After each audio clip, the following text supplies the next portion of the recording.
Why is that old parasite here? We have no room for you. Megan's screams echoed through my beach house like a slap to the soul. There I was, standing at the entrance of my own home, keys trembling in my hand, watching as my daughter-in-law glared at me with absolute contempt from my terrace. I had arrived early that Friday morning, hoping to find my sanctuary empty and silent as usual. Instead, I was met with a scene I would never forget. My house had been completely taken over by Megan's family. There were at least 3 unfamiliar cars in my driveway, loud music blaring from my living room, and the smell of burnt food filling the air. Children were running around my deck, screaming and playing soccer against the red geranium pots I had cared for over years. The lawn I mowed myself every weekend was trampled and littered with empty beer cans.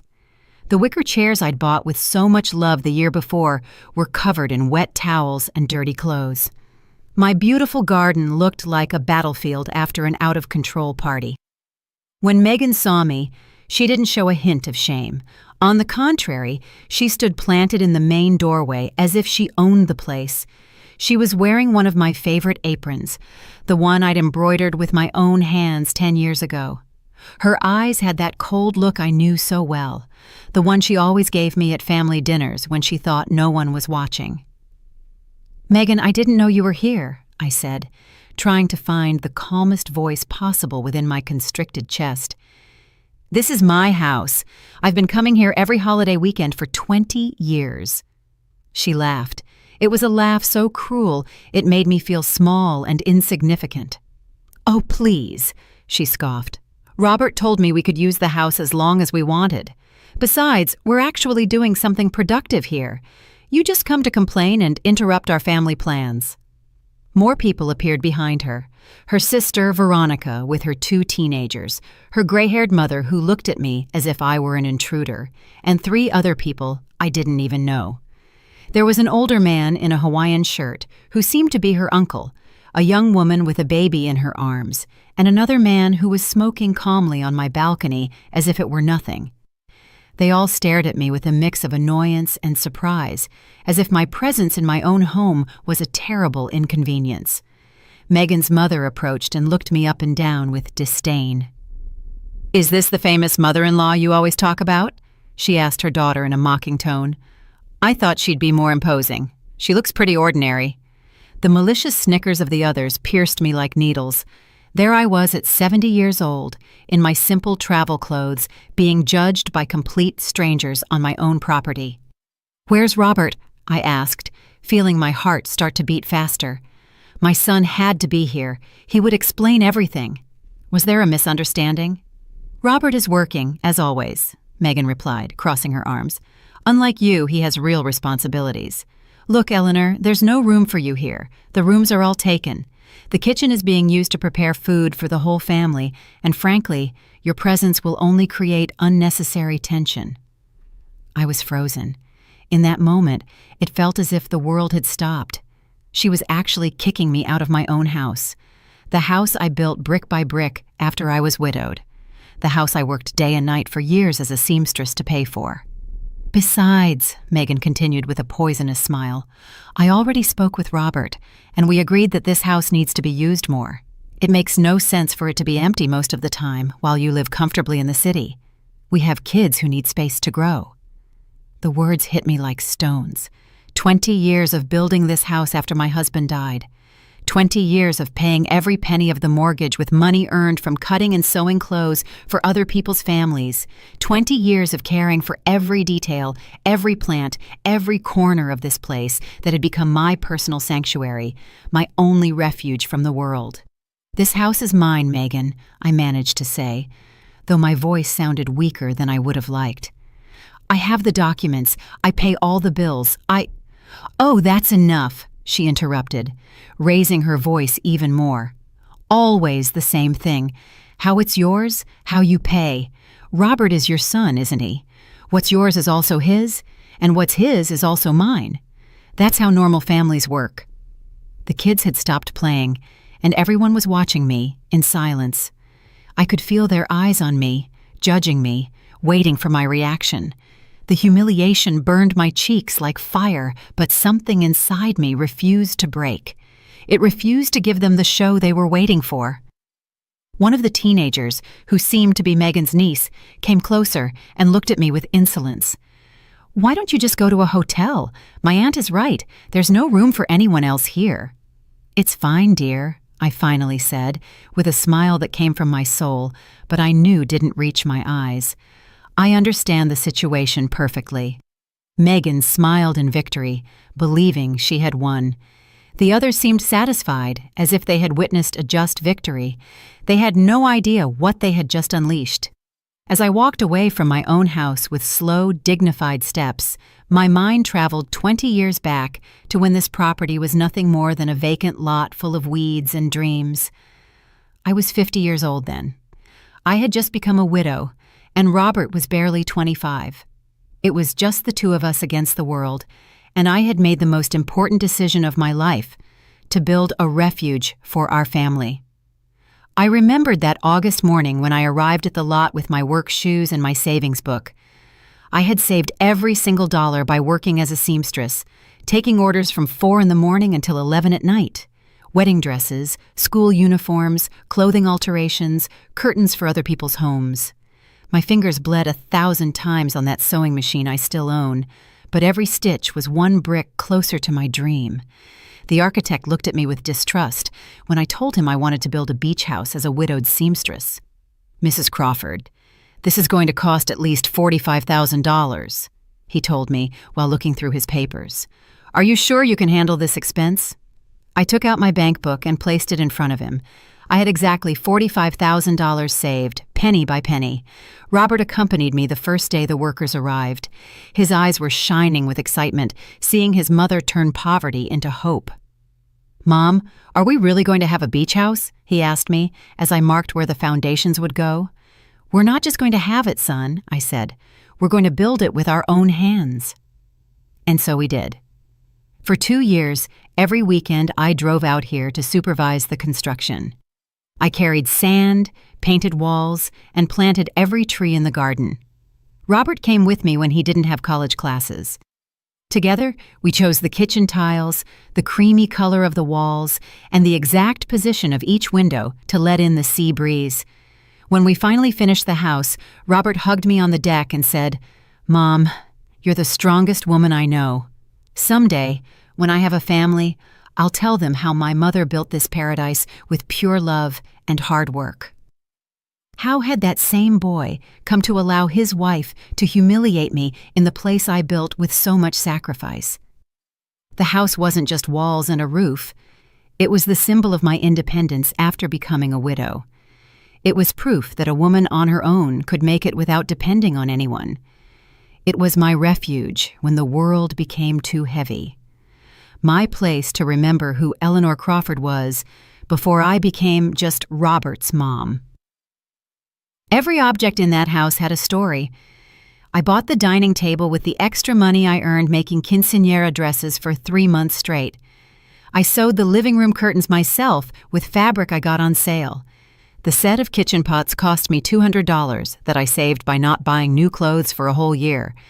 But what hurt the most was remembering all the times Megan had come here as a guest. The first years of her marriage to Robert, she behaved like a grateful daughter-in-law. "Oh, Mother Crawford, what a beautiful house you have. You must be so proud of everything you've accomplished." She helped me cook, played with the kids on the beach, and even brought me flowers from the market when they came to visit. When had everything changed? When had she started looking at me as if I were a burden instead of the woman who had given her a husband? Maybe it was when Robert got that better-paying job and she stopped working. Or maybe it was when they bought their own house in the city and she started feeling superior to the widowed seamstress who lived in a small apartment. The signs had been there for years, but I had ignored them. Her comments about my age, "Mother Crawford, you should rest more. It's not good for you to work so hard at your age." Her suggestions about my clothes, "Why don't you buy something more modern? Robert makes good money now. He can help you." Her hints about the house, "What a waste for this house to be empty most of the time." Now I understood that she had been planning this for a long time. The invasion of my house hadn't been spontaneous. It had been calculated, thought out, designed to humiliate me, and take possession of what I had built with so much effort. As I walked toward my car, I felt something I hadn't experienced in decades, a pure, cold rage rising from my stomach to my throat. It wasn't the blind rage that makes you scream and lose control. It was something much more dangerous. It was the intelligent rage of a woman who had survived poverty, widowhood, and decades of hard work. Megan had made a fatal mistake. She had underestimated Eleanor Crawford. She thought I was a harmless old lady who would stay silent in the face of humiliation. She didn't know she was dealing with a woman who had built an empire from $1 at a time, who had raised a son by herself, who had faced the world with empty hands and won. But what hurt me the most wasn't Megan's betrayal. It was Robert's silent betrayal. My son, the boy I had cared for when he had a fever, the young man I had supported through college, the man who had promised he would always protect me, had allowed his wife to treat me like trash in my own house. I got in my car and started the engine. I had to find a hotel for the night, but it would only be temporary, very temporary, because Megan Dyson had just declared a war she had no idea how to fight, and I was a veteran. The Golden Sands Hotel cost me $85 a night, money I hadn't planned on spending because I was supposed to be sleeping in my own bed, in my own house. But there I was, checking in like any other tourist, while my home was occupied by invaders who felt entitled to my property. I couldn't sleep that night. Every time I closed my eyes, I saw Megan's arrogant smile. I heard her poisonous words. I felt the humiliation that was burning inside me. At 6 a.m, I was already awake, drinking coffee and planning my next move. I decided to go back to the house to try to talk calmly. Maybe it had been a misunderstanding. Maybe Megan had reacted badly because of the stress of having so much family together. Maybe Robert would show up and put an end to the situation. After all, he was my son. He knew better than anyone everything I had sacrificed for that house. When I arrived at 8 a.m, I found the front door locked, my own door. I had to ring the doorbell of my own house as if I were a visitor. Veronica, Megan's sister, answered, still in her pajamas and looking annoyed. "What do you want now?" she asked, not even greeting me. "Good morning," I replied with as much dignity as possible. "I've come to get some of my personal things, and I need to talk to Megan about this situation." "Megan is sleeping, and your things aren't here anymore. We put them in bags in the garage so they wouldn't get in the way." My things in bags in the garage. It felt like I'd been stabbed in the chest. "What do you mean my things are in bags? This is my house, Veronica. All the things in here are mine." "Look, lady, I don't want any trouble, but Megan explained the whole situation to me. Robert gave her permission to use the house, and you guys already worked everything out. I don't know why you're here to make drama now." She let me in, but I felt like an intruder in my own home. The smell was different. It smelled of strange food, cigarettes, and cheap perfume. My living room was full of inflatable mattresses and clothes thrown everywhere. The furniture I had chosen with so much love was stained and in disarray. When I walked into the kitchen, my heart nearly stopped. My beautiful kitchen, the one I had designed thinking of all the family meals I would prepare there, was completely wrecked. The stove had burnt grease on it, the sink was full of dirty dishes that already smelled bad, and they had used my best pots to cook something that had left permanent stains on the bottom. "Where are my china plates?" I asked, my voice trembling. "Oh, some of those broke. The kids were playing, and you know how they are. Megan says they were very old anyway." My china plates, the ones I had bought one by one for years, saving to complete the set, the ones I had only used on special occasions because I cared for them like treasures, were broken, discarded, as if they were worthless. I went up the stairs to my master bedroom, the sanctuary where I had planned to rest these days. The door was open, and inside was Megan's mother, already dressed, organizing clothes in my closet, as if it were her own. "Excuse me," I said, trying to maintain my composure. "This is my room." "Oh, my daughter Megan explained everything to me. Don't you worry. I'll take very good care of things. Look, I even organized your clothes in these bags so they don't get wrinkled." My dresses, my blouses, my shoes, all my personal clothes were shoved into plastic bags as if they were trash for donation. 2 kids I didn't know were sleeping in my bed, and my favorite pillows were on the floor covered in stains.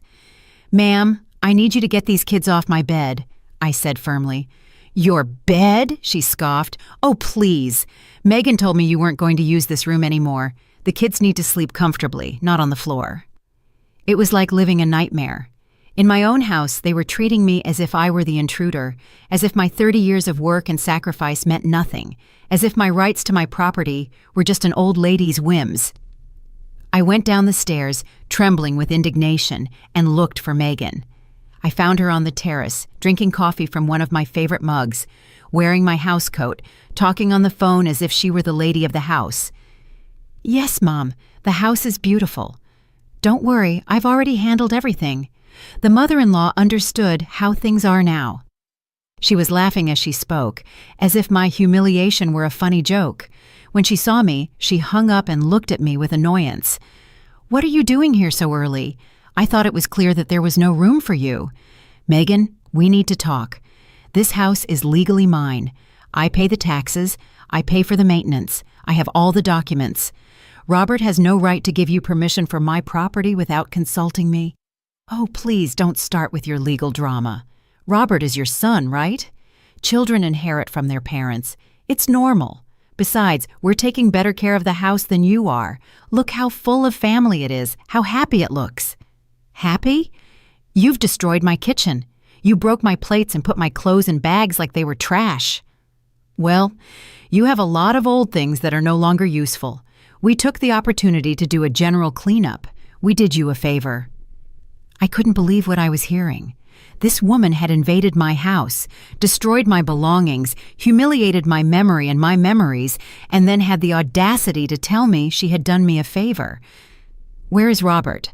I asked one last time. "I already told you, he's working, but don't worry, he's completely on board with all of this. In fact, it was his idea. He said it's time for this house to be used for something productive instead of sitting empty, waiting for your occasional visits." That lie broke my heart. I knew my son better than anyone. Robert would never have planned something like this behind my back. But then, why wasn't he here defending me? Why was he allowing his wife to treat me this way? "Megan, I'm going to be very clear with you. You have until tomorrow to get your entire family out of my house. This situation is going to end now." She laughed that cruel laugh I already knew too well. "What? Are you going to call the police? Are you going to sue your own son? Don't be ridiculous, Eleanor. You know you can't do anything against us. We're family." In that moment, I knew she was right about one thing. We were family. But she had forgotten a fundamental rule of true families. Wolves don't attack the pack. And she had just attacked the oldest and wisest wolf of all. I smiled and turned to leave. "You're right, Megan. We are family. And you'll soon see what that really means." That afternoon, I returned to the house with an excuse. I had forgotten to get some important medication from my bathroom cabinet. Megan let me in reluctantly, but didn't accompany me. She was too busy organizing a barbecue on my deck with her entire extended family. As I went up the stairs to my bathroom, I took the opportunity to really inspect the damage they had done to my home. What I found was even worse than I had imagined. My master bedroom was not only occupied by Megan's mother and the unknown kids, they had moved my vanity, scratched the mirror with something sharp, and used my drawers to store their dirty underwear. The bathroom was a nightmare. My white porcelain bathtub, which I had had specially installed because I dreamed of taking relaxing baths after long days of work, was stained with black hair dye. The towels I had embroidered by hand were thrown on the floor, dirty and smelly. My personal care products had disappeared, likely used by all the women in Megan's family. But what truly made me tremble with rage was what I found in my secret closet. Behind the main closet, I had a small space where I kept my most important documents and some sentimental valuables. It was my ultra-private place, where no one else knew it existed. The space had been discovered and violated. My documents were scrambled, some on the floor. The jewelry I had inherited from my mother was gone. The property titles to the house were wrinkled, as if someone had been carelessly reviewing and handling them. But the most alarming thing was finding papers that weren't mine, legal documents with Robert's and Megan's names on them. I took them with trembling hands and read them quickly. It was a request to change the ownership of the property. They wanted to transfer the house into Robert's name, claiming that I, due to my advanced age and deteriorated mental condition, was no longer capable of managing valuable properties. Deteriorated mental condition. Me, the woman who had managed her finances perfectly for 70 years, who had built a fortune from scratch, who was still working and maintaining her financial independence. They wanted to declare me mentally incompetent to steal my house. The paper was dated last week. This confirmed that the invasion of my house hadn't been spontaneous. It had been part of an elaborate plan to take possession of my property using the law to their advantage. At the bottom of the papers, I found something that chilled me to the bone: a real estate appraisal. They had appraised my beach house at $300,000, and there was a handwritten note in Megan's handwriting. With this money, we can buy a bigger apartment and send the kids to private school. We just need R to sign the papers and for the old lady not to cause any trouble. The old lady. That's what they called me. The old lady who wasn't supposed to cause trouble while they stripped me of everything I had built in my life. I put all the documents in my bag. It was the evidence I needed to fully understand the situation. This wasn't just a family invasion. It was a planned robbery, an elaborate fraud to strip me of my life's work with my own blood as an accomplice. I left the closet and went to my bedroom window. From there, I could see the terrace where Megan's entire family was celebrating. They had loud music on, were grilling meat on my new barbecue, and using my outdoor plate set. The children were running around my garden, screaming and playing without supervision, trampling the flowers I had planted with so much love. But what hurt me the most was seeing Veronica, Megan's sister, taking selfies in different corners of my house, posing as if it were her new property. In one photo, she was sitting in my favorite hammock. In another, she was in the kitchen serving drinks as if she were the hostess. She was uploading them to her social media with comments like, "Family vacation at our new beach house," and "Blessed with this paradise. Our new house." It wasn't even the family's house anymore. It was her new house. I took photos of everything with my phone: the mess, the damage, the stains, the scattered clothes. If this was going to turn into a legal battle, I needed evidence of how they had treated my property. When I went down the stairs, I heard Megan on the phone again. This time, she didn't bother to lower her voice when she saw me. "No, Mom, don't worry. The lawyer says it's very easy. Since Robert is an only child, he can claim the inheritance early due to his mother's incapacity. And once the house is in his name, we can do whatever we want with it." Early inheritance due to incapacity. They wanted to declare me mentally incompetent to steal my inheritance while I was still alive. Yeah, we already sent the fake medical papers. We paid that doctor from the cheap clinic $50 to sign a report saying she has senile dementia. Robert didn't want to at first, but I explained to him that it's for the good of the kids. Fake medical papers. A corrupt doctor, an invented senile dementia report. My own son convinced that stripping me of my property was for the good of the kids. The conversation continued, but I couldn't listen anymore. My world was falling apart not just because of the betrayal, but because of the sophistication of the deception. They had planned every detail, every lie, every fake document necessary to legally rob me. I left the house without saying goodbye. There was nothing left to talk about with that woman. Words had lost all meaning.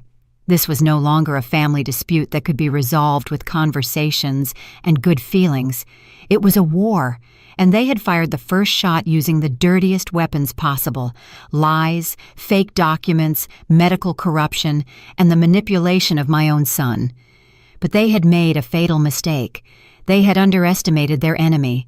They thought Eleanor Crawford was a defenseless old lady who would surrender at the first legal threat. They didn't know they were fighting a woman who had built everything they had from nothing, a woman who knew the real value of money, of honest work, and of true justice. Now it was my turn to plan. Monday morning, Robert finally showed up. He arrived at the house in his new car, that Toyota he had bought with the money from the promotion he got last year. I saw him park in my driveway as if nothing had happened, as if his family hadn't invaded my home and destroyed my life over a weekend. I was waiting for him on the hotel terrace, watching my house with binoculars I had bought at a sporting goods store. I had spent the night awake, organizing all the documents I had found, taking notes, and preparing for this moment. I knew Robert would come eventually. He had to come. Their plan couldn't be executed without his personal signature. I saw him greet Megan with a kiss on the cheek, hug some of the children running in the garden, and act as if this were completely normal, as if his mother hadn't been humiliated and thrown out of her own house, as if he weren't an accomplice in an elaborate fraud to steal my property. I waited 20 minutes before walking toward the house. I needed him to feel comfortable, to believe he was in control of the situation. When I rang the doorbell, he was the one who opened the door. "Mom," he said, with that forced smile he used when he knew he had done something wrong. The same smile he used when he was a kid, and I caught him lying about his grades. "How are you? Megan told me you came over the weekend." "Megan told you?" I repeated slowly, measuring each word. "Is that all she told you, Robert?" "Well, yeah, she said there was a small misunderstanding, but that everything is already settled. I thought we had talked about this before." "Talked about what exactly?" Robert became nervous. He started to play with his car keys, as he always did when he was lying. About using the house. You know you come here so little, Mom, and Megan's family needs a place to get together for vacations." "Oh, I see. And did we also talk about declaring me mentally incompetent?" His face went as white as a sheet. "What? What are you talking about?" I took the documents from my bag and put them in front of him. "I'm talking about this, Robert. Request for property transfer due to owner's mental incapacity. Does that sound familiar?" His hands trembled as he took the papers. For a moment, I saw my real son, the scared boy I had raised by myself for so many years. But that moment lasted only a few seconds before Megan appeared behind him. "What's going on here?" she asked, with that controlling voice she always used. "Robert, I thought we agreed there was nothing to talk about." "Megan, she found the papers." "What papers?" she asked, feigning innocence. "Robert, your mom is confused again. You know how she gets when she's stressed." "I'm not confused, Megan, and I'm not senile either, as the fake medical report you paid $50 for says." The mask fell completely. Her eyes filled with pure hatred. "You were spying on our private conversations?" "I was defending my house from invaders and thieves." "Thieves!" she yelled. "We are not thieves. Robert is your son. He has a right to this property."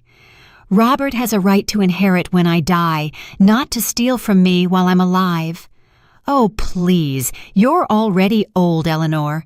How many more years are you going to live? Why don't you just let us do something productive with this house instead of it sitting empty, waiting for your occasional visits?" The silence that followed was deafening. Robert had his head down like a punished child. Megan's mother and Veronica had come out of the house and were listening from the terrace. The kids had stopped playing and were watching us curiously. "Did you just really suggest that my mother hurry up and die so you can have her house?" Robert finally raised his voice. "I didn't say that," Megan defended herself. "I just said that she doesn't need so many properties at her age." "Who are you to decide what I need or don't need?" I asked her directly. "Who do you think you are to invade my house, destroy my belongings, steal my jewelry, and plan to strip me of my life's work with fake documents?" "We didn't steal anything." "No? Then where are the pearl earrings my mother left me? Where is my late husband's gold watch? Where are the silver coins I had stored in my secret closet?" Robert looked at me in surprise. "What silver coins?" "The ones your wife knows about because she went through all my private documents looking for ways to steal from me." "That's a lie!" Megan screamed, but her face gave her away. "Robert," I said to my son, with the calmest voice I could find, "I need you to tell me the truth right now. Did you know about the property transfer papers?"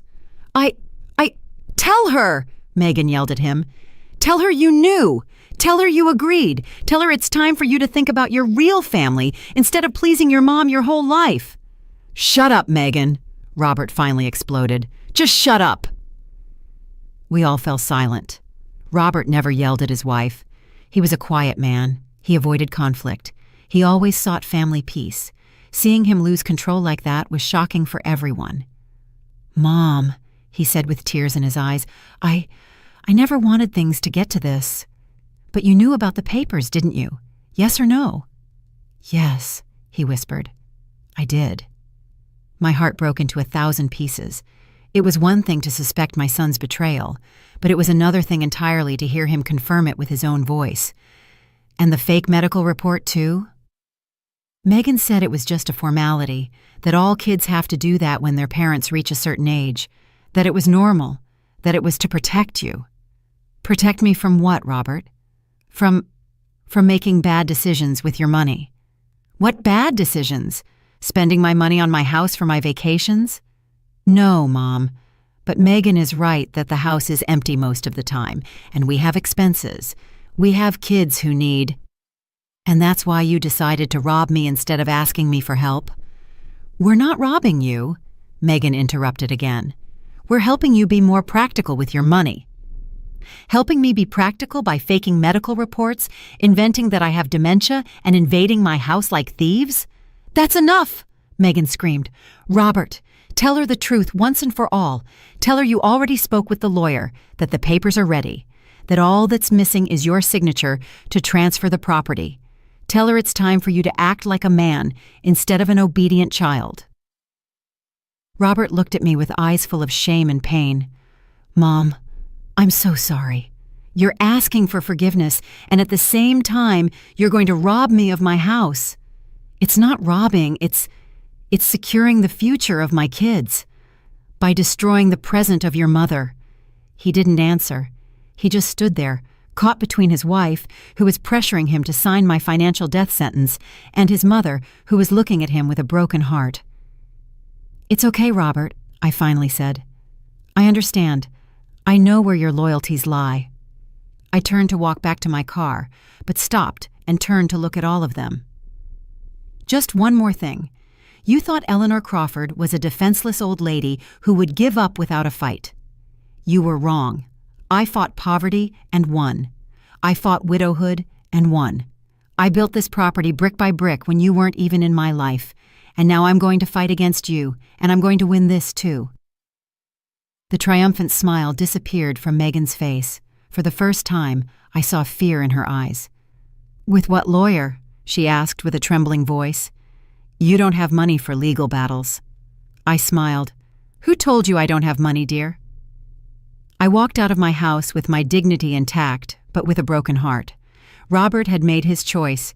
He had chosen easy money over the woman who had raised, educated, and loved him unconditionally for 45 years. He had chosen his wife's manipulative screams over the silent voice of his own conscience. But if they thought I was going to stay in a corner crying, they were completely wrong. I drove straight to the bank. I needed to check exactly how much money I had available for this war. For the last 20 years, I had continued to save religiously, even after finishing paying for the house. Every month, I put away $300 from my pension and the income from my sewing work. I had learned from a young age that saved money was power. It was security. It was freedom. The bank manager, Alex Peterson, had known me for 15 years. He was a serious professional man who had always respected my financial discipline. Eleanor, how can I help you today? I need the exact balance of all my accounts, and I need to discuss a delicate legal matter. When he showed me the numbers on the screen, I smiled for the first time in days. I had $87,000 in savings, plus $23,000 in certificates of deposit, and $12,000 in my checking account, $122,000 in total. Megan had miscalculated. She thought I was a poor old lady who relied solely on a meager pension. She didn't know that Eleanor Crawford had been a hard-working aunt all her life, saving every penny to protect herself from exactly this kind of situation. Mr. Peterson, I need you to freeze any attempts by third parties to access my accounts, and I need an official letter from the bank confirming my mental capacity to manage my finances. Of course, Eleanor. Is there a problem? My family is trying to have me declared mentally incompetent to take my assets. His face became serious. That's very serious. Do you need a recommendation for a specialized lawyer? Yes, please. He gave me the name and phone number of Thomas Gallagher, a lawyer specializing in family law and asset fraud. He's the best in these types of cases. Tell him I sent you. I left the bank with a new energy running through my veins. It wasn't just the peace of mind of knowing I had the financial resources to defend myself. It was the mental clarity of having a concrete plan of action. I called Thomas Gallagher from the bank's parking lot. His secretary gave me an appointment for that same afternoon. The lawyer can see you at 4. It's urgent, right? Very urgent. I spent the rest of the morning organizing all the documents I had collected. The fake property transfer papers, photos of the damage to my house, the list of stolen items, and copies of all my legitimate property titles. I also printed screenshots from Veronica's social media, where she was showing off her new beach house. At 4 o'clock, I was sitting in Thomas Gallagher's elegant office. He was a man in his mid-60s, gray-haired, with intelligent eyes and professional manners that inspired immediate trust. Mrs. Crawford, tell me everything from the beginning. Don't omit a single detail. I narrated the entire story. The invasion of my house, Megan's humiliations, the fraudulent documents, the fake medical report, the stolen jewelry, Robert's betrayal. He took detailed notes, asking precise questions that demonstrated his experience in these types of cases. Do you have the original property documents? Yes, all of them. The house is 100% in my name. I paid for every penny of the construction, and I have all the receipts from the last 20 years. Has the doctor who supposedly signed the dementia report ever examined you? Never in my life have I seen him. I don't even know his name. Excellent. That is a falsification of medical documents. A federal crime. Do you have any documentation for the stolen jewelry? I'm sure I do. Some of it, especially my late husband's watch, is insured for $3,000. Thomas smiled. Mrs. Crawford, your case is solid, very solid. We have trespassing, robbery, falsification of documents, attempted asset fraud, and possibly medical corruption. Your family stepped in it big time. What can we do? Several things. First, tomorrow we will file an eviction lawsuit for illegal trespassing. Second, we will report the theft of your jewelry to the police. Third, we will report the falsification of medical documents to the medical board and the district attorney's office. And fourth, we will request a restraining order to prevent them from continuing to fraudulently use your name. How long will all that take? The eviction can be immediate if the judge sees clear evidence of trespassing. In cases like this, where the trespassers have no legal right to the property, the law acts quickly. How much will it cost? My fees are $5,000 for the entire process. Can you pay them? I can pay them today if you want. His smile widened. I like to work with clients who take their legal defense seriously. Mrs. Crawford, your family thought you were a defenseless old lady, but they were wrong. You are a prepared woman. I've been preparing to defend myself from the world for 70 years, counselor. I'm not going to stop now. Excellent attitude. One important question. Are you willing to take this all the way? Because when we start this process, your relationship with your son will probably be irreparable. I was silent for a moment, thinking of Robert, of the boy he had been, of the man he could have been, of the coward he had become. Counselor, my son betrayed me for money, declared me mentally incompetent for money, and publicly humiliated me for money. If our relationship can break so easily over money, then it was never a real relationship. And if he tries to regret it and apologize during the process, then he should have thought about it before signing papers to rob me. Apologies after being caught don't count. Thomas nodded with respect. Understood. We will proceed with everything. First thing in the morning, we'll file all the lawsuits. There's one more thing, counselor. I want them to understand that they completely underestimated their opponent. I want them to learn that the consequences of betraying family are real and permanent. What do you have in mind? I want this lawsuit to be public. I want all their friends, neighbors, and acquaintances to know exactly what they did. I want the social cost of their betrayal to be as high as the legal cost. That can be arranged. Court records are public, and we can make sure the local media hear about such a scandalous case. I left that office feeling completely different than when I had entered. I was no longer Eleanor Crawford, the betrayed and humiliated mother. Now, I was Eleanor Crawford, the woman who was defending herself with all the legal weapons at her disposal. That night, from my hotel room, I called my sister Laura in Texas. I told her the whole story. "Eleanor, I can't believe Robert would do that after everything you sacrificed for him." "It no longer matters what I sacrificed, Laura. What matters is what I'm going to get back." "Do you need me to come help you?" "No, sister. I have to fight this battle alone, but thank you for offering." I hung up the phone and sat on the bed, looking toward my house. From the hotel window, I could see the lights on, the music still playing, the celebration continuing as if nothing had happened. Tomorrow was going to be a very different day for all of them. I smiled in the darkness. Eleanor Crawford had returned to war. On Tuesday, at 8 in the morning, Thomas Gallagher arrived at my house with 3 legal documents, a police officer, and a public notary. I arrived at the exact same time in a taxi, dressed in my best gray suit and carrying a folder full of evidence. Megan's family was having breakfast on my terrace when they saw the legal caravan park in the driveway. I saw Megan drop her coffee cup when she recognized the official license plates of the police car. "Good morning," Thomas said in a professional and strong voice. "I am attorney Thomas Gallagher, legal representative for Mrs. Eleanor Crawford, the legitimate owner of this property. We have come to deliver an immediate eviction order for illegal trespassing." Megan ran out of the terrace, a look of panic on her face.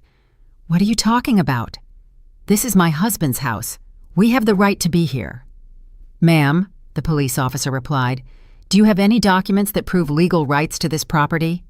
My husband is the owner's son. He gave me permission." "Where is your husband at this moment?" He's at work." Thomas took out the first documents. "Here I have the original deed to the property, completely in Mrs. Eleanor Crawford's name. I also have the property tax receipts for the last 5 years, all paid by Mrs. Crawford, and I have this court-ordered immediate eviction for trespassing without the owner's consent." Megan's mother appeared behind her daughter, visibly nervous.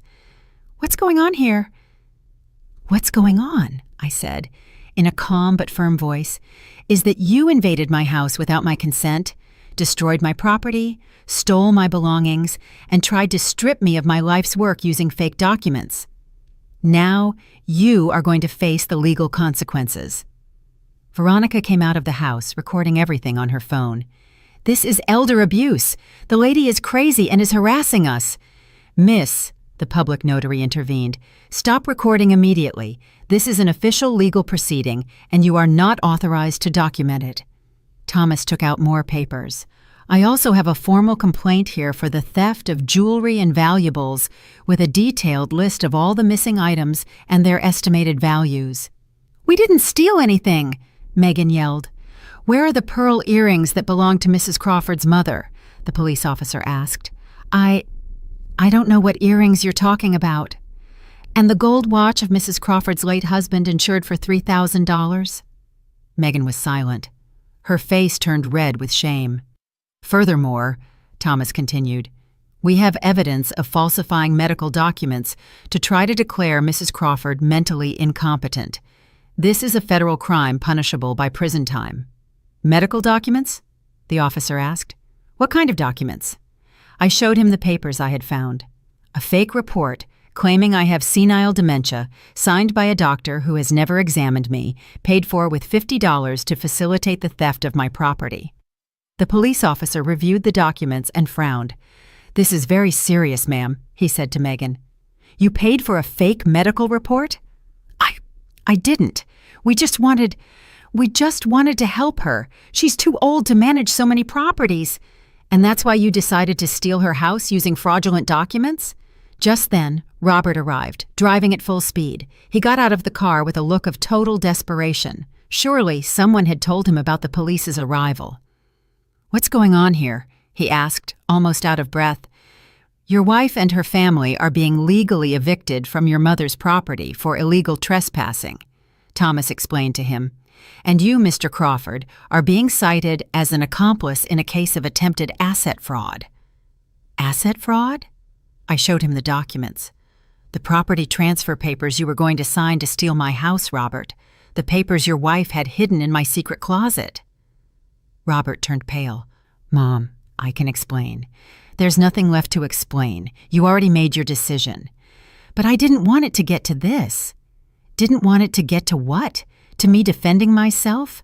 You hoped I would stay quiet while they stole my life's work? Megan approached Robert and whispered something in his ear. He shook his head. What is your wife telling you, Robert? I asked. She wants me to tell the police that you have mental problems, that you invent things. What? And what are you going to say? Robert looked me in the eyes for the first time in days. I saw the scared boy he had been, but I also saw the cowardly man he had become. I don't know what to say, Mom. Then don't say anything. Thomas took out the last documents. Mr. Robert Crawford, here is your official citation. You have 3 days to appear in family court to answer for the charges of complicity in attempted asset fraud against a senior citizen. Complicity? Your signature is on the property transfer request documents. Your name is on the request for your mother's mental incapacity. You authorized the fraudulent use of this property. You are legally responsible for all the damages. But I'm her son. She can't sue her own son. Mr. Crawford, the police officer said, the law makes no exceptions for kinship when it comes to fraud and theft. A crime is a crime, no matter who commits it. Megan's mother started to cry. This is unfair. We're family. Families don't sue each other. Families also don't steal from each other, I replied. But you decided to break that rule first. Thomas checked his watch. You have exactly 2 hours to collect your personal belongings and leave the property. Any item that belongs to Mrs. Crawford must stay here. The officer will supervise the process to ensure you don't take anything that doesn't belong to you. 2 hours, Veronica yelled. That's impossible. We have kids. We have luggage. You should have thought about that before invading someone else's property, the notary replied. Megan approached me with tears in her eyes, but they were no longer tears of sadness. They were tears of pure rage. You're going to pay for this, she screamed at me. You're going to pay dearly for humiliating us this way. Robert, say something. Defend your family. Robert looked at me with an expression I had never seen before. It wasn't love. It wasn't respect. It wasn't regret. It was resentment. Pure resentment. Mom, are you really going to go through with this? Robert, I've already gone through with it. You brought me here. But we're family. Family. I repeated the word slowly. Family invades houses.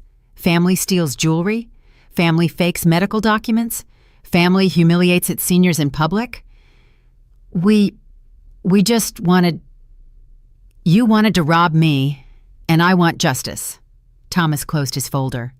Ladies and gentlemen, you have 2 hours. The clock has already started. I watched as Megan's entire family ran toward the house like desperate ants, grabbing their things, yelling at each other, and blaming one another for the disaster. But I stayed standing in my garden, watching the plan they had created to destroy me fall apart. Eleanor Crawford had counterattacked and won the first round. The 2 longest hours of my life passed like a family drama movie in fast motion. From the deck of my recovered house, I watched the invasion they had so carefully planned completely fall apart. Megan's mother was the first to break. After half an hour of crying and yelling, she sat on the stairs and refused to help with the packing. This is your fault, Megan, she yelled at her daughter. You told me everything was settled. You told me the old lady had accepted everything. Mom, shut up and help me pack, Megan replied, desperately shoving clothes into plastic bags. The old lady set a trap for us. She acted like a defenseless old lady, and it turns out she had lawyers and money saved up. Veronica recorded the whole process on her phone, but now it wasn't video celebrating her new beach house. They were videos of the public humiliation of a family being legally evicted as trespassers. "This is going to go viral," she yelled as she filmed her sister packing. "Everyone is going to know how they treated us. They're going to see what kind of person this lady is." The police officer took her phone away. "Miss, we already warned you about recording without authorization during a legal proceeding. If you continue, you will be arrested for obstruction of justice." The children ran around the house crying and screaming, not understanding why they had to leave the paradise where they had been playing. One of them, a boy about 8 years old, came up to me. "Ma'am, why are you kicking us out? We didn't do anything wrong." My heart broke a little. The children were innocent in all of this. They had been used as pawns in their parents' plan. "I'm not kicking you out because you did something wrong," I explained in a soft voice. "I'm asking you to leave because this is my house, and your family came here without asking for my permission." "But my mom said it was our house now." "Your mom was wrong." Megan overheard the conversation and approached furiously. "Don't talk to my kids. You have no right to confuse them even more." "I'm not confusing them. You confused them by bringing them to a house that wasn't yours. This house is ours. Robert is her son. Children inherit from their parents. Children inherit when their parents die, not when their parents are still alive and healthy." "You're already old. What do you need so much property for at your age?" Thomas intervened. "Ma'am, every comment you make about my client's age is being documented as additional evidence of age discrimination and psychological abuse against a senior citizen." Megan immediately went quiet. Robert had been carrying suitcases to the cars in complete silence, avoiding my gaze. But when there were only 30 minutes left in the deadline, he finally approached me. "Mom, we need to talk." "There's nothing left to talk about, Robert." "Yes, there is. Look, I admit that things got out of control, but we can fix this. We can reach a family agreement without involving lawyers and police." "What kind of agreement?" "You keep the house, of course. We accept that it was a mistake to come without telling you. And in exchange, you drop all the lawsuits. And the stolen jewelry? We'll return everything that was taken by mistake." "By mistake?" "Well, you know, in the confusion of moving, some things got mixed up." "Robert, do you really think I'm going to accept that stealing my mother's jewelry was a mistake?" "Mom, it wasn't stealing. It was a misunderstanding." "And the fake medical report was also a misunderstanding?" He was silent. "And the request for property transfer due to mental incapacity was also a misunderstanding?" He remained silent. "And publicly humiliating me by calling me a parasite was also a misunderstanding?" "That wasn't me. That was Megan." "But you were there. You saw me being humiliated by your wife in my own house, and you didn't say anything." I didn't know what to say." "You knew exactly what to say, Robert. You knew you had to defend your mother, but you chose to stay silent so you wouldn't contradict your wife." "Megan was stressed, Mom. She had her whole family here. The kids were restless. And that gave her the right to insult me on my own property?" Robert became desperate. "Okay, Megan behaved badly. I admit it. What else do you want me to say?" "I want you to tell me the truth. I want you to admit that you planned to steal my house using fake documents. I want you to admit that you betrayed me for money." "I didn't betray you for money. I did it for my family." "And what am I, Robert? Am I not your family?" "Yes, you're my family, but Megan and the kids are my primary responsibility now." "So your primary responsibility now is to rob your mother?" "It wasn't robbing. It was securing the future of my children by destroying the present of the one who gave you life." Robert put his hands on his head in frustration. "Mom, you don't understand. We have huge expenses. The kids need private schools, clothes, vacations. Megan's house needs repairs. I work day and night, but the money is never enough. And that's why you decided that I had to pay your bills with my life's work? You live alone in a small apartment. You don't need such a big beach house. It's a waste." There it was. The truth had finally come out. Robert hadn't betrayed me out of love for his family. He had betrayed me because he thought I didn't deserve what I had worked my whole life to get. A waste. I repeated the word slowly. Mom, I didn't mean it in a bad way. Are my 30 years of working day and night a waste? No, but is my discipline of saving every penny to build this house a waste? Mom, please! Is my sacrifice of raising you alone after becoming a widow a waste? That's enough, Robert exploded. It's always the same with you. Always reminding me of everything you sacrificed, always making me feel guilty for having my own life. The silence that followed was absolute. Even Megan stopped packing to listen. There's the truth, I said, with a calm that surprised me. You didn't betray me for money. You betrayed me because my sacrifices for you became a psychological burden you couldn't bear. I didn't say that. You didn't have to say it. You just screamed it. Robert stood there, breathing heavily, his face red with shame and rage. Do you know what the saddest thing about all this is, son? I asked him. If you had asked me for help directly, I would have helped you.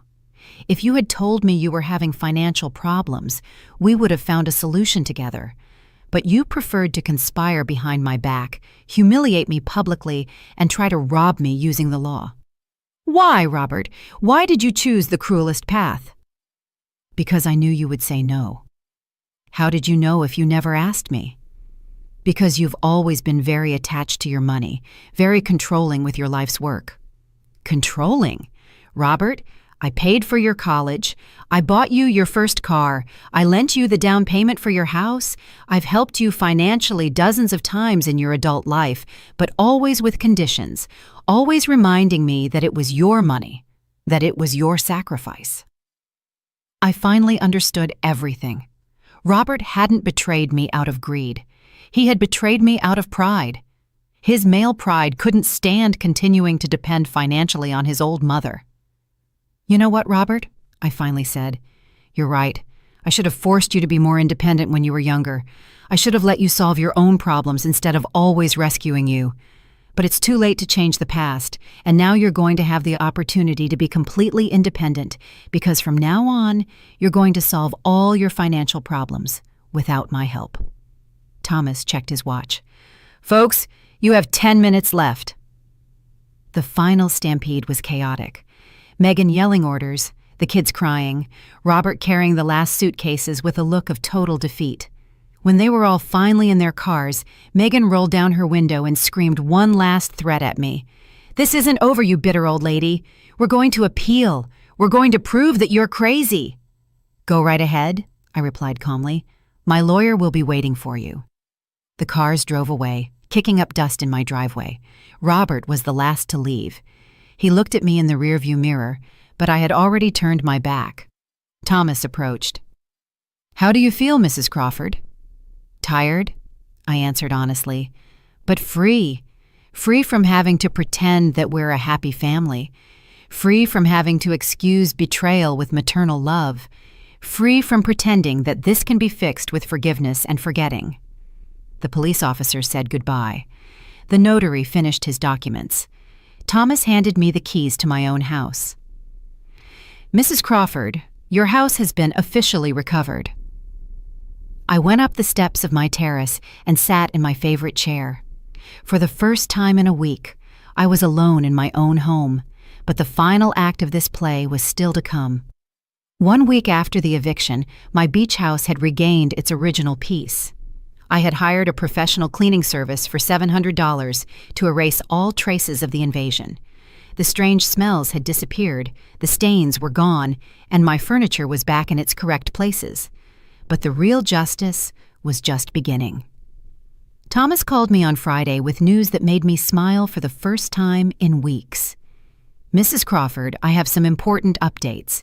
The doctor who signed the fake dementia report has been suspended by the medical board. The investigation revealed that he had signed at least 12 similar reports in exchange for cash. And the legal consequences for Robert and Megan? That's the best part. The prosecutor decided to proceed with criminal charges for asset fraud and conspiracy. It's no longer just a civil matter. It's a criminal case now. What exactly does that mean? It means they could face jail time if they are found guilty, and it also means that all the legal fees they've had to pay have been enormous. That same afternoon, I received an unexpected call. It was Veronica, Megan's sister, crying on the phone. "Eleanor, please, we need to talk." Megan is desperate. Robert has spent over $15,000 on lawyers, and the legal proceedings aren't even finished yet. "And what does that have to do with me?" We want to apologize. We want to fix things." "Do you want to fix things? Or do you need me to drop the lawsuits because you're running out of money?" "Ma'am, please. Megan has kids to support. Robert could lose his job if this goes public at his office. She should have thought about her kids before planning to rob me. And Robert should have thought about his job before faking medical documents." "But you already got your house back. You already won. Why keep punishing us?" "Because getting my house back doesn't erase the humiliation. It doesn't return the stolen jewelry. It doesn't eliminate the psychological damage of being betrayed by my own son. We can give the jewelry back. It's at my mom's house." "The jewelry you took by mistake? The jewelry you accidentally stole during the confusion of moving?" "Ma'am, please." "Veronica, tell your sister that if she wants to talk to me, she can come here personally and bring all the stolen jewelry." I hung up the phone feeling a strange mix of satisfaction and sadness. The satisfaction came from watching the plan they had designed to destroy me fall apart. The sadness came from knowing that my relationship with Robert was probably over forever. 2 days later, Megan appeared at my door. She came alone, without Robert, with a bag in her hand and eyes swollen from crying. "Eleanor, I came to return your things and to apologize. Come in." She sat in my living room like a scolded child, put the bag on the table, and began to take out my jewels one by one. "Here are the pearl earrings. Here is the gold watch. Here are the silver coins. And here is the necklace that that we also took by mistake." "By mistake, ma'am. The truth is, I took them, but it wasn't to steal them. It was to sell them. We needed the money urgently." We have a lot of debts. Robert lost money in some bad investments last year. We're behind on our mortgage, our credit cards are maxed out, and the kids need school." "And that's why you decided to rob me?" "It wasn't robbing. It was asking for your help indirectly. By invading my house and publicly humiliating me?" Megan started to cry. "Eleanor, I admit I behaved badly, very badly, but I was desperate. When Robert told me you had this beautiful house and that you almost never used it, I thought maybe you thought you could take it from me without asking. I never wanted to take it from you. I just wanted to use it while you weren't here. And then, when we saw how expensive it was to maintain 2 houses, we thought maybe it would be better for the house to officially be Robert's to avoid legal problems in the future." "Legal problems, Megan? You created the legal problems by falsifying medical documents." "That was the idea of the cheap lawyer we consulted. He told us it was the fastest way to transfer property between family." "A lawyer recommended you commit fraud?" "He said it wasn't fraud if it was between immediate family." I was silent for a moment, processing the level of ignorance and naivety they had demonstrated. They had ruined their lives financially and legally because they followed the advice of a fifth-rate corrupt lawyer. "Where is Robert?" I asked. He didn't want to come. He says you're not his mother anymore." Those words hurt more than I expected, but they also confirmed that I had made the right decision. "He says I'm not his mother anymore?" "Yes, he says a real mother wouldn't sue her own son, that you chose money over family." "And what do you think, Megan?" I think we started all of this, but I also think you took things too far. We could have resolved everything as a family without lawyers or police." "How could we have resolved it as a family if you never told me the truth? If you lied to me, deceived me, and planned to rob me behind my back?" "But we're family. Families forgive. Families respect each other, Megan, and you disrespected me in every way possible." Megan wiped her eyes and looked at me directly. "What do I need to do for you to drop the lawsuits?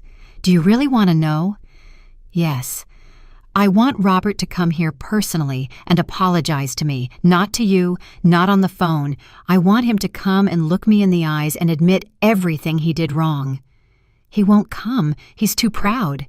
Too proud to apologize to his mother, but not too proud to try to rob his mother. He feels betrayed by you too, Eleanor. Betrayed for defending myself from his attacks. Betrayed because you chose lawyers over family. I laughed. I couldn't help it. I laughed a bitter laugh that came from my soul. Megan, do you really think I chose lawyers over family? That's not what happened. I chose justice over betrayal. I chose dignity over humiliation. I chose truth over lies. But we were family. Family. Families take care of each other. You tried to destroy me. Megan got up to leave. So there's no way to fix this. The way to fix this was not to do it in the first place. After she left, I sat on my terrace, watching the sunset over the sea. The waves crashed against the shore with their eternal rhythm, indifferent to the human dramas unfolding on land. A week later, Thomas called me with the final news. Mrs. Crawford, Robert and Megan accepted a plea deal. They're going to pay a fine of $25,000. They're each going to do 200 hours of community service and will be on probation for 2 years. No jail time? No, but they will have a permanent criminal record, and the fake doctor's report has been officially annulled. Your mental capacity is completely clean legally. And the legal fees? They've spent over $30,000 on defense lawyers. Between the fines and the legal fees, it cost them over $50,000 to try to rob your house. $50,000. Almost half the value of my house. They had lost more money trying to rob me than they could have gained if they had succeeded. That night, alone in my recovered home, I took stock of everything that had happened. I had lost my son. That was the most painful truth. Robert had chosen resentment over repentance, pride over forgiveness. But I had gained something more valuable: my dignity, my independence, and the confirmation that Eleanor Crawford was still a strong, intelligent woman, capable of defending herself from any threat. My 70 years hadn't turned me into a defenseless old lady. They had turned me into a wise woman with resources, contacts, and the determination to protect what I had built with so much effort. The next month, I decided to do something I had never done: hire a part-time housekeeper to take care of the house when I wasn't there. Not because I couldn't do it myself, but because I wanted to make sure no one could ever invade it again without my knowledge. I also changed all the locks, installed security cameras, and updated my will to leave the house to charities instead of to Robert. If he wanted total financial independence, he was going to have it. 6 months later, I received a letter from Robert. A letter, not a call. He didn't even have the courage to talk to me directly. Mom, I hope you're doing well. The kids ask about you. Megan and I have learned our lesson. Maybe someday we can be a family again. I didn't answer the letter. True families don't betray each other for money. True families don't humiliate their elders. True families don't plan robberies using fake documents. Robert had decided that money was more important than his mother. I had decided that my dignity was more important than his forgiveness. Each of us lived with the consequences of our decisions. I lived in my beach house, free, independent, and at peace. They lived with debts, a criminal record, and the social shame of having tried to swindle a 70-year-old woman. The silent justice had triumphed, and Eleanor Crawford had proven that underestimating an older woman was the most expensive mistake one could ever make.